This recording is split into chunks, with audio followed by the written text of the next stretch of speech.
Thom Hartmann here on the news. You need to know this. While several Republicans have rebuked Mitt Romney and his comments about the 47%, other Republicans are trying to demean half of America even more. Meet Pennsylvania State Representative Daryl Metcalf, the sponsor of that state's radical voter suppression ID law, that is currently being decided in the courts and could kick nearly half of all voters in Philadelphia off the rolls for not having proper identification. During a radio interview on Wednesday, Metcalf said this about the 47% of the people that are living off the public dole. We have a lot of people out there that are too lazy to get up and get out and get the ID they need. If individuals are too lazy, the state can't fix that. End of quote. Right. Because a single parent working 3 jobs to raise their children can't spend a few days and dollars at the DMV trying to get a voter ID because he or she is too lazy. It's unbelievable how out of touch these Republicans are about the plight of working people in America and how blatantly they're trying to silence the voices of working people in our democracy. In screwed news, the banks are trying to crash our economy again. Despite receiving $14 trillion in bailouts during the financial crisis, a new report proves that the nation's biggest banks are back to the same old gambling that crashed our economy a few years ago. Bank of International Settlements says in a new report that the banks that got bailed out in 2007 and 2008, during the Bush years, are behaving far riskier than the banks that didn't get a bailout. As the report says, during the crisis, rescued banks did not reduce the riskiness of their new syndicated lending compared to their non-rescued peers. In fact, our results suggest that the relative riskiness of their lending increased. The American people were told we have to rely on Wall Street to get our economy healthy again. Today, Wall Street is doing just fine, while working Americans are suffering through a depression. So when the banks inevitably lead us to catastrophe again, let's not make the same mistakes. Let's do like Reagan did with the S&Ls in 1986 when his S&L deregulation experiment led to the S&L meltdown.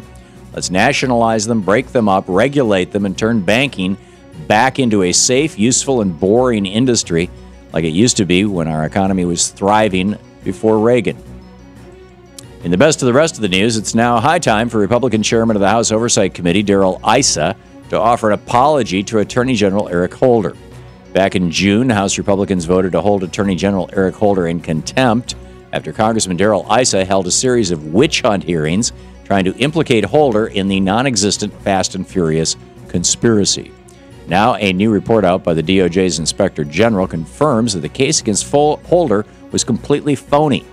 The report was focused on Fast and Furious and found no evidence of wrongdoing or misleading on the part of Attorney General Holder. Similarly, there was absolutely no evidence that Fast and Furious was a secret plot to flood Mexico with guns, spark violence, or give the Obama administration any kind of good reason to confiscate anybody's gun, which was the bizarre conspiracy theory pushed by Issa, other Republicans, Fox, and right-wing talk radio. Republicans spent huge amounts of taxpayer money trying to embarrass the nation's first black attorney general and the president. Now we know all that money was wasted in an attempted political lynching. It appears the Koch brothers are worried about the Occupy Wall Street movement. The Koch-funded organization Americans for Prosperity has paid for a counter-rally in New York City today to push back against the Occupy Wall Street movement. According to Americans for Prosperity's very well-paid New Jersey State Director Steve Lonegan, the Occupy Wall Street crowd is nothing but a fringe element of malcontents bent on mayhem and destruction. It's time that somebody stood up to the Occupy Wall Street mob. End quote.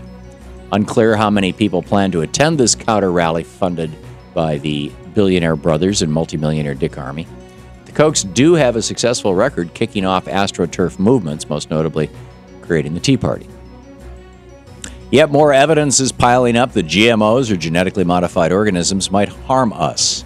A team of researchers in France found that rats fed with GMO foods produced by Monsanto developed more cancers and kidney diseases than rats on a normal diet.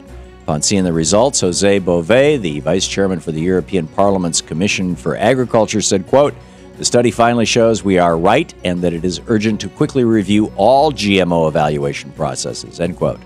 Currently, all of Europe has banned GMO foods except for a certain type of GMO corn produced by Monsanto. France has gone a step farther and banned that corn, too. Time we did the same in the U.S. And finally, Mitt Romney is so desperate for voters that he darkened the complexion of his skin before appearing at a Univision-sponsored town hall event with Hispanics. The internet is abuzz with rumors that Romney did just that, as pictures clearly show a much darker Mitt Romney on Wednesday night at the town hall compared to previous campaign events. Opting to do a version of blackface to appeal to Hispanic voters could be a new low for the Romney campaign, which seems to have already crashed through the basement, the groundwater, the Earth's mantle, and is quickly descending to the core.